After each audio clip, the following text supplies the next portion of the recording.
Good morning, team. Justin here. Both Marriott and Hilton are having big sales on the reward points. And this is where you can buy a bunch of points and for a bigger discount than you could usually buy them. And it may sound like a good idea to have a bunch of points and then you can stay at cool hotels or take flights or something like that. But before you go drop $1,000 on a bunch of reward points, watch this video because we're going to talk about if it's a good idea or not. And spoiler alert, it's probably not a good idea. In this channel, we talk about using credit cards and reward points to get the most out of life. So if you like that, go ahead, hit the thumbs up button. I'd really appreciate that. And then you can subscribe to the channel. I'd really appreciate that a lot too. The world is opening up again and people are starting to make plans for where they want to stay in 2022. I know I am. And it feels good to spend reward points at hotels and take flights because it kind of feels like you're taking these trips for free. But that's really not the case, especially if you have to buy these points. Now Marriott, they're having a big sale and you get a 45% discount when you buy up to 100,000 points. That means that you would get 145,000 Marriott points and it would cost you $1,250. And if you bought that many points, it would cost you about 0.8 cents per point. And that's what they're generally valued at. You look at the Points Guy or some of the big sites or YouTubers, that's how they value a Marriott point, is about 0.8 cents. So you're not getting a great deal so far, even with a 45% bonus. And Hilton's offers, you can buy 160,000 points, and they'll give you another 160,000 points after that for 1,600 points. So altogether, that's 320,000 Hilton points for 0.5 cents per point. And again, that's what these are usually valued at. So right off the top, you're probably just going to break even on buying points. So if we look at this Hilton Tokyo, it costs about $175 a night.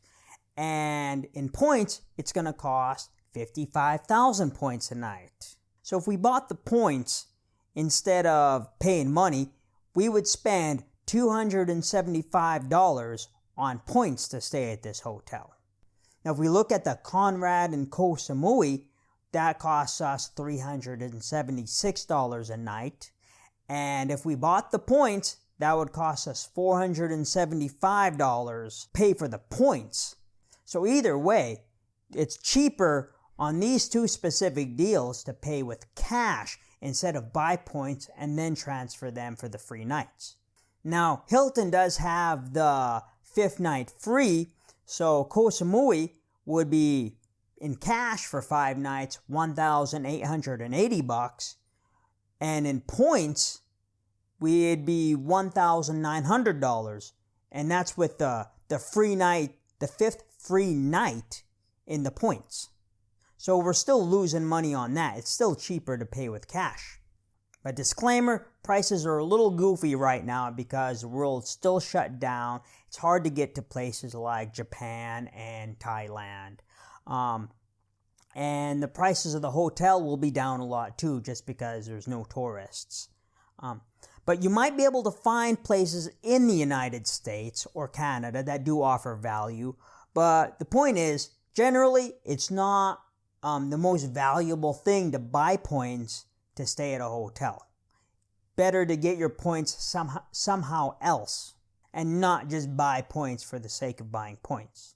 If we wanted to include the sign-up bonus and put a big chunk of our spending for our sign-up bonus on buying reward points, that would reduce the cost of our points and we'd get better value, but it still isn't great value.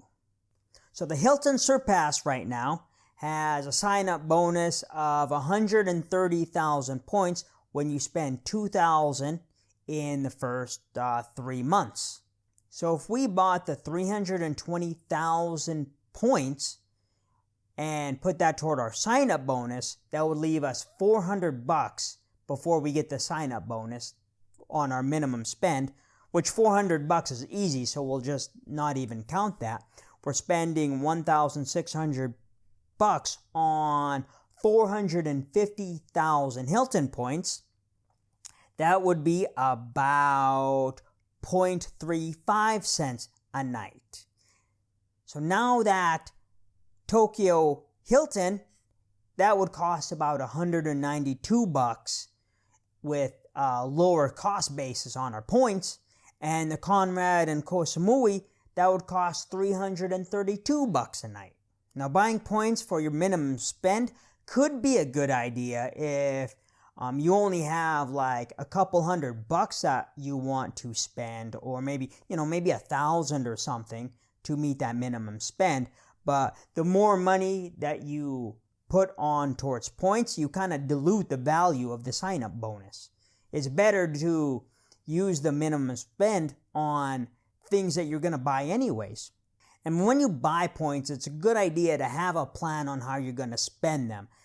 Find a property or some sort of flight or however you're going to do it that you can see the numbers and you can crunch the numbers, do the math, and see if it's a good deal, whether to pay for points or cash.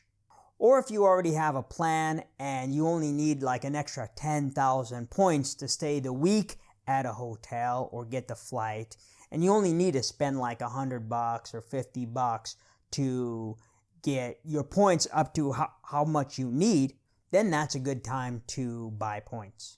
But you might say, my card offers 4 points for travel, or 5 points for travel, or 10 points for travel. Bad news for you is that Marriott and Hilton and these reward programs, they don't actually sell their own points.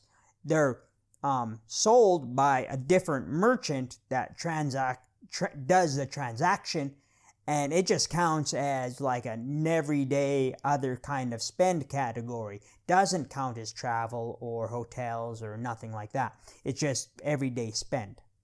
And it doesn't really matter what card that you buy the points with. Just buy the points with, the most value for your everyday spend, or, buy the points with a card that needs a sign-up bonus. So quick summary, it's usually not a good idea to buy points for the sake of buying points. And you should have a plan or some sort of property that you're already looking at, crunch the numbers and make sure it's a good value if you are going to buy points. And if you do buy points, use the best card that has the best return on your everyday spend, or you want to meet that minimum spend. So I hope this answers a few questions about whether you should buy points or not. I'd love to hear from you if you have any tips on any properties or flights that offer outsized value for spending the points at that property.